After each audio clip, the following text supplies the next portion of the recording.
Assalamualaikum warahmatullahi wabarakatuh. Alhamdulillah kita bertemu lagi di channel Nasrus Sunnah. Alhamdulillah. Baik, ada satu video dari Ustadz Adi Hidayat berkaitan dengan masalah musiknya, bagaimana pemahaman beliau tentang musik. Namun sebelumnya teman-teman, sebelum kita putar, kita sedikit ulas video yang tadi malam, yang di situ ada Ustadz Abdul Somad, bagaimana pemahaman beliau dahulu tentang musik. Bahkan beliau dengan jelas mengatakan bahwa hasil dari bermain musik ya, yang digunakan untuk umroh, yang digunakan untuk berhaji, tidak diterima oleh Allah Azza wa Jalla. Akan tetapi ujung-ujungnya beliau nyanyi juga teman-teman, sampai diiringi oleh alat-alat musik seperti piano. Dan itu terkena oleh sabda Rasulullah yang mengatakan akan ada di antara umatku yang menghalalkan zina, sutra bagi laki-laki, khomer, dan alat-alat musik. Pertanyaan saya, piano alat musik atau tidak? Piano adalah alat musik. Dan jelas Rasulullah menggandengkan 4 perkara tersebut dalam satu lafaz hadis. Ya, berarti kalau Rasulullah mengatakan akan ada di antara umatku yang menghalalkan, berarti hukum sebelumnya adalah haram. Kemudian Rasulullah menyebutkan yaitu zina, sutra bagi laki-laki, khomer, dan alat-alat musik. Lalu bagaimana dengan dub? Dub itu adalah pengecualian ya. Dub adalah pengecualian ketika Abu Bakar kisahnya masuk ke dalam rumah Aisyah, kemudian Abu Bakar melihat ada seorang anak kecil, 2 perempuan kalau tidak salah, bermain dub. Maka Abu Bakar mengatakan, sudikah engkau memperdengarkan suara-suara seperti ini kepada Rasulullah? Maka Rasulullah mengatakan, biarkan di Abu Bakar, karena hari ini adalah hari bergembiranya orang Islam. Maka para ulama menjelaskan itu adalah pengecualian. Mana buktinya itu adalah pengecualian? Buktinya sabda Rasulullah yang lain mengharamkan ya alat-alat musik. Akan tetapi di satu sisi membolehkan dub ya. Apakah Rasulullah tidak konsisten terhadap sabdanya? Tidak. Itu artinya pengecualian ya. Itu artinya pengecualian teman-teman. Bahkan para ulama mengatakan boleh bermain dub, akan tetapi dimainkan oleh anak-anak kecil ya di hari raya Idul Fitri, Idul Adha, kemudian di acara-acara walimah ya, di acara-acara walimah. Kemudian yang menarik di situ teman-teman, ada beberapa komentar yang ingin saya tanggapi santai ya. Ada yang mengatakan seperti ini, bagaimana dengan lagu-lagu religi? Kan yang dinyanyikan oleh Ustadz Abdul Somad kan liriknya baik ya. Jadi selama liriknya baik itu halal dong musik. Halal ya kita nyanyi-nyanyi asalkan liriknya baik.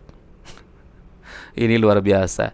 Jadi catatannya teman-teman, pemahaman sebagian saudara kaum muslimin kita, asalkan liriknya baik, maka yang haram bisa jadi halal. Sekarang saya balik ya.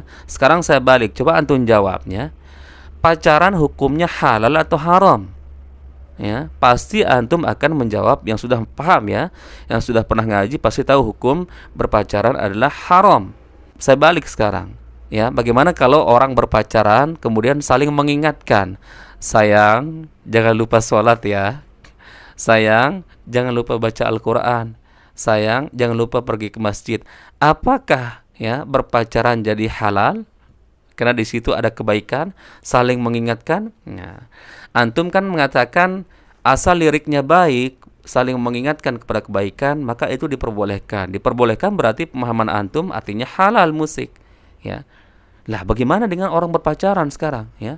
Misalkan dia pacaran, kemudian saling mengajak kepada kebaikan, ya. Yang saya bilang tadi, sayang jangan lupa sholat, sayang jangan lupa puasa, jangan lupa ke masjid. Apakah pacaran jadi halal? Ya, silakan. Antum jawab sendiri. Antum kan mau bermain logika dengan saya kan? Ya, saya jawab dengan logika. Saya balikkan sekarang dengan antum. Apakah pacaran jadi halal? Ya. Kalau ada orang, 2 pasang muda-mudi berpacaran kemudian saling mengajak kepada kebaikan. Tidak bisa, teman-teman. Tidak bisa. Yang haram jelas haram, tidak akan bisa menjadi halal. Kemudian kita akan melihat video dari Ustadz Adi Hidayat berkaitan dengan pemahaman beliau tentang musik. Baik, kita lihat videonya. Sekarang alat musik. Bagaimana dengan alat-alat musik? Antum bisa perhatikan kalau munculkan hadis-hadisnya, ada yang langsung dicela, bahkan didekatkan dengan zina. Gitu kan? Allah Subhanahu akan datang di masa nanti orang-orang menghalalkan zina, menghalalkan khamar, dan menghalalkan alat-alat musik, gitu kan? Pernah dengar hadisnya? Baik, itu apa yang dicela? Hal-hal yang bisa menyesatkan kita pada keburukan, yang menjauhkan dengan Allah Subhanahu wa taala. Bahkan disebutkan oleh Nabi, seruling itu bagian dari panggilan setan, gitu kan? Karena ketika dia digunakan banyak orang maksiat di situ. Ya, minum khamar, ada yang mabuk-mabukan, ada yang berzina, beliau tahu hadisnya. Silakan cek ya, silakan antum cek. Setiap kali menemukan tapi lihat nanti ujung-ujungnya. Itu yang jatuh haram di situ. Haram dan seterusnya. Tapi ada di antara hadis-hadis yang antum pernah lihat, bukankah pernah Nabi SAW datang ke rumahnya Sayyidah Aisyah? Nah, ini. Apa yang terjadi? Rupanya di situ sedang ada pesta yang diadakan oleh Sayyidah Aisyah. Sedang bergembira. Tiba-tiba ada dua di antara khadimahnya sedang bermain gendang gitu kan? Baik, tobul. Ini keliruannya, teman-teman. Datang Abu Bakar. Ketika Abu Bakar datang dikatakan, Abi mazmur syaitani fi baitin Nabi SAW. Ini yang setan ada di rumah Nabi. Kata Nabi, biarkan, dah ya Abu Bakar. Falikul li ummatin 'id. Karena setiap orang, setiap umat punya hari rayanya. Biarkan aja kan ya. Jadi ada yang dibiarkan oleh Nabi, ada yang tidak diperkenankan. Tapi pembiaran Nabi itu juga bukan menjadikan Nabi fokus kepadanya. Nabi nggak fokus. Nabi nggak pernah misalnya pikirin itu, nggak pernah nikmati itu. Jadi beliau biarkan, tapi beliau nggak mencela. Jelas di sini. Ini menunjukkan bahwa pada hakikatnya Nabi tidak mengutamakan tentang musik itu. Yang walaupun itu dibenarkan sebagian yang tadi itu. Tapi kemudian beliau tidak hindarkan karena dikhawatirkan nanti umatnya malah fokus kepada hal demikian. Jadi ada yang dibenarkan oleh Nabi, tidak seketika dilarang dalam sifat-sifat yang seperti tadi. Adapun yang tadi alat musik yang lain, yang digunakan pada sesuatu yang maksiat, yang tidak baik, itu yang dihukumnya haram oleh agama. Dan pada hakikatnya alat itu nggak ada hukumnya. Alat tidak ada hukumnya, teman-teman. Saya mau tanya apa hukumnya golok? Apa hukumnya pisau? Nah, antum belajar usul fikih dulu. Hukum itu tidak melekat pada benda. Hukum itu melekat pada amalan. Ingat, pada amal, bukan pada benda. Golok digunakan untuk apa? Kalau digunakan untuk sembelih hewan korban, maka hukumnya dia halal. Tapi kalau digunakan untuk, nah ini poinnya. Misal, ancam orang, bunuh orang. Saya kemarin ke Bali, Masya Allah. Ya. Begitu turun dari rumah makan, ada seorang, Ustaz, mohon Ustaz untuk makan hari ini aja, untuk makan hari ini aja. Tapi yang dipegang, golok, kemudian pisau, ditutup, bagi dihadapkan ke kita. Begini, Ustaz, tolong untuk makan hari ini. Masya Allah. Itu luar biasa, kan? Itu luar biasa. Dia meminta dengan cara yang tidak elok, gitu kan? Walaupun kita paham maksudnya dia butuh sesuatu. Tapi dia katakan, ini loh pisau saya. Ini golok saya, gitu kan? Itu nggak boleh seperti itu. Haram hukumnya golok digunakan demikian. Jelas ya? Nah, di sini teman-teman ada subhatnya di sini. Ini jelas subhat, teman-teman. Yang pertama, ya di video ini ada beberapa ya kekeliruan, kacauan beliau, teman-teman. Yang pertama, tentu beliau mengakui bahwa ada hadis Rasulullah yang mengatakan akan ada di antara umatku yang menghalalkan zina, sutra, khomer, dan alat-alat musik. Itu beliau akui. Nah, itu sudah bagus, teman-teman. Itu beliau akui. Akan tetapi, nah ini subhatnya di sini. Tapi beliau mengatakan ada yang diperbolehkan, seperti kisah yang sudah saya sampaikan di awal, yaitu ketika di rumah Aisyah radhiyallahu anha, ya, ada dua orang perempuan yang tadi sudah sampaikan di awal bermain rebana atau bermain dub. Beliau mengatakan, ya, beliau menyebutkan itu juga alat-alat musik. Ya, itu juga alat-alat musik. Kemudian beliau mengambil kesimpulan bahwa ada musik yang diharamkan, yang tidak diperbolehkan sama sekali, dan ada musik yang diperbolehkan. Padahal sudah saya katakan di awal, itu adalah pengecualian. Ya. Buktinya para ulama yang memahami hadis tersebut tidak pernah ada pemahaman seperti Ustadz Adi Hidayat. Ya. Lihat Imam Syafi'i di kitabnya Al-Um yang terkenal, jelas-jelas beliau berfatwa di situ, orang yang mencuri alat-alat musik tidak dihukum potong tangannya. Karena apa? Karena dia mencuri barang yang haram. Kemudian yang fatal lagi, beliau mengatakan bahwa hukum asal alat itu tidak melekat. Ya. Alat itu bisa melekat hukum padanya ketika sudah diamalkan. Nah, ini tidak benar. Kemudian beliau memperumpamakan dengan golok. Tidak sama, teman-teman, golok dengan gitar. Tidak sama golok dengan piano. Piano jelas dibuat tujuan utamanya adalah untuk bermain musik. Ya. Tidak mungkin atau mustahil orang yang membuat piano, alat-alat musik, tujuannya untuk menyangkul sawah. Ya. Untuk menggarap sawah ladang. Tidak mungkin. Tujuan diciptakannya alat-alat musik memang untuk bernyanyi, untuk bermain musik. Akan tapi golok diciptakan tidak bisa melekat satu hukum, yaitu digunakan untuk membunuh orang. Tidak bisa. Maka fatalnya di sini Ustadz Adi Hidayat ketika mengatakan hukum alat itu tidak melekat hukum pada alat. Akan tapi hukum bisa melekat pada alat ketika sudah diamalkan. Maka beliau mencontohkan, kalau golok digunakan untuk memotong misalkan, maka itu diperbolehkan untuk nyembelih. Tapi kalau digunakan untuk membunuh, salah, teman-teman. Bukan seperti itu cara perumpamaannya, ya. Kalau gitar, kalau alat-alat musik jelas diciptakan, hukum awalnya memang untuk bermain musik, ya, untuk bernyanyi. Tapi kalau golok tidak bisa disamakan dengan gitar, karena golok itu multifungsi. Tidak bisa kita mengatakan bahwa golok diciptakan untuk membunuh. Tidak. Memang kalau salah digunakan golok, maka di situ jatuh hukum dosa. Maka melekat juga hukum ketika diamalkan dengan amalan yang salah, dengan amalan yang keliru. Tapi sekali lagi, alat-alat musik, ya, sudah jelas hukum yang melekat pada alat-alat musik ketika diciptakan itu tujuannya untuk bermain musik. Akan tetapi secara asal hukum dari dibuatnya golok itu tidak bisa dilekatkan hukum secara khusus seperti membunuh misalkan, tidak bisa. Karena memang golok multifungsi. Kalau gitar, kalau alat-alat musik memang melekat satu hukum di situ. Pasti orang yang membuat gitar tujuannya untuk main gitar. Tujuannya untuk bermain musik, untuk mengiringi nyanyian-nyanyian. Ya, tujuannya diciptakan piano, dibuat piano pasti untuk bermain musik juga. Tidak mungkin tujuannya dibuat gitar, dibuat piano, dibuat bass ya untuk menyangkul sawah.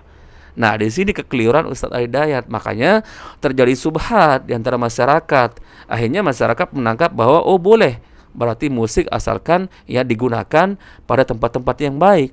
Lalu bagaimana dengan sabda Rasulullah yang jelas mengatakan akan ada di antara umatku yang menghalalkan zina, sutra, khomer dan alat-alat musik. Dan Rasulullah tidak pernah mengatakan dalam sabda tersebut kecuali alat-alat musik tersebut digunakan untuk lagu-lagu religius. Tidak ada. Tidak ada teman-teman, tidak ada. Dan ini subhatnya Ustadz Al-Hidayat luar biasa. Makanya banyak orang-orang menghalalkan ya musik, menghalalkan nyanyian. Kemudian saya ingin mengatakan di sini teman-teman, coba antum sekarang jujur dengan diri antum sendiri. Kalau antum suka dengar musik, suka dengar nyanyian, kemudian antum suka misalkan baca Al-Quran, coba antum tanya diri antum pribadi, tanya hati antum sendiri, mana kira-kira yang lebih banyak frekuensi waktu antum yang antum gunakan untuk bernyanyi, bermain musik atau mendengarkan musik daripada baca Al-Quran. Pasti antum terkalahkan waktu antum baca Al-Quran dengan mendengarkan musik, itu sudah pasti. Karena sebagaimana perkataan para ulama seperti Imam Ibnul Qayyim rahimahullah ta'ala mengatakan ya, tidak akan bisa terkumpul dalam dua dada manusia, yaitu kecintaan terhadap musik atau nyanyi-nyanyian dan kecintaan terhadap Al-Quran. Pasti salah satunya di situ akan terkalahkan, dan pasti terkalahkan membaca Al-Quran. Contoh sekarang teman-teman ya, ini kita tidak menjatuhkan profesi orang lain, akan tetapi kita menyebutkan secara umum. Musisi sekarang kita bandingkan, dan antum boleh renungkan secara jujur. Kira-kira kalau ada musisi atau profesinya sebagai musisi memang mata pencahariannya ya dari musik itu, dari hasil bernyanyi, kemudian misalkan musisi tersebut suka membaca Al-Quran, kira-kira menurut antum mana lebih banyak waktu yang dihabiskan ya dia bernyanyi, latihan musik di studio rekaman misalkan, dibandingkan waktunya membaca Al-Quran? Pasti lebih banyak waktunya di studio musik, menghabiskan waktunya untuk ngejreng-ngejreng, main gitar, bernyanyi-nyanyi. Jujur sudah, pasti ini ya. Belum pernah kita mendengarkan orang rekaman di studio itu 1 jam. Bahkan coba silahkan antum browsing di YouTube, antum dengar bagaimana proses orang rekaman itu, bahkan dari malam sampai pagi hanya untuk menyelesaikan beberapa lagu. Pernah tidak kita membaca Al-Quran seperti itu? Belum pernah. Kalaupun ada itu 1-2. Nah, ini sudah bukti kerusakan dari musik. Makanya Imam Ibnul Qayyim rahimahullah ta'ala mengatakan bahwa tidak akan bisa terkumpul dalam dua dada manusia atau hati manusia, yaitu cinta kepada Al-Quran dan cinta kepada nyanyian. Pasti salah satunya akan terkalahkan, dan pasti wajib akan terkalahkan kecintaan kepada Al-Quran. Pasti lebih doyan dengarkan musik ya. Pasti itu. Coba silahkan antum cek ya. Orang-orang yang katanya doyan musik tapi doyan juga baca Al-Quran, mana lebih banyak waktunya dia habiskan membaca Al-Quran atau mendengarkan lagu-lagu? Karena apa? Kalau kita mendengarkan lagu-lagu, tentu syaitan di situ membantu teman-teman ya, membuat kita nyaman. Akhirnya waktu yang 1 jam, 2 jam, 3 jam tidak terasa. Akan tetapi godaannya ketika membaca Al-Quran baru ya 5 menit, ya 10 menit, baru membaca setengah lembar sudah mulai malas ya. Di situ godaannya. Coba antum jawab jujur, atau antum renungkan secara jujur lah. Antum mungkin yang masih suka musik ya, tapi antum juga suka baca Al-Quran. Mana lebih banyak waktu antum habiskan mendengarkan musik atau bermain musik, nongkrong sambil main gitar, bermain musik, dibandingkan dengan baca Al-Quran? Coba antum renungkan secara jujur dengan hati antum yang paling dalam. Pernah tidak antum ya membaca Al-Quran ya sebagaimana lamanya antum ketika bermain musik atau mendengarkan lagu-lagu?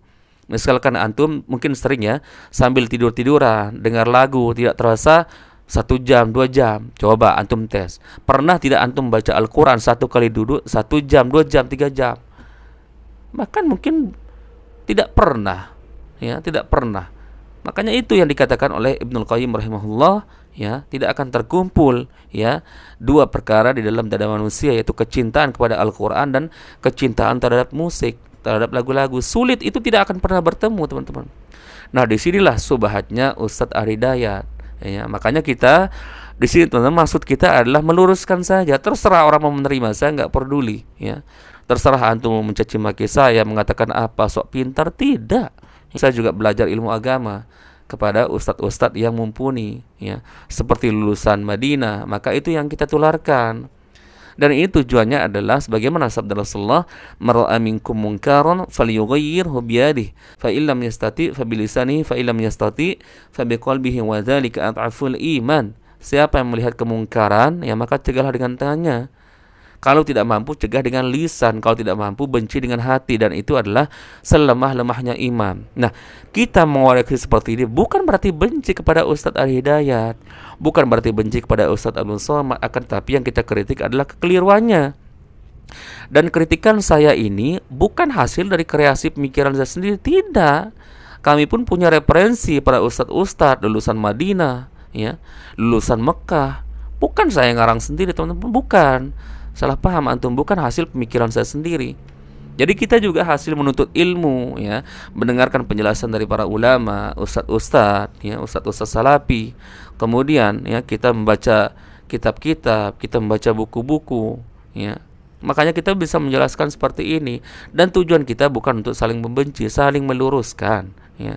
Karena kasihan seorang ustadz ketika salah berfatwa, maka dia bukan hanya menanggung dosanya sendiri, akan tapi dia akan menanggung dosa orang-orang yang, ya, mengikutinya, ya. Ini yang berbahaya. Makanya kita, teman-teman, jangan salah paham. Barakallahu fikum. Semoga ini menjadi sharing-sharing singkat kita, teman-teman. Insyaallah kita bertemu lagi di video berikutnya. Assalamualaikum warahmatullahi wabarakatuh.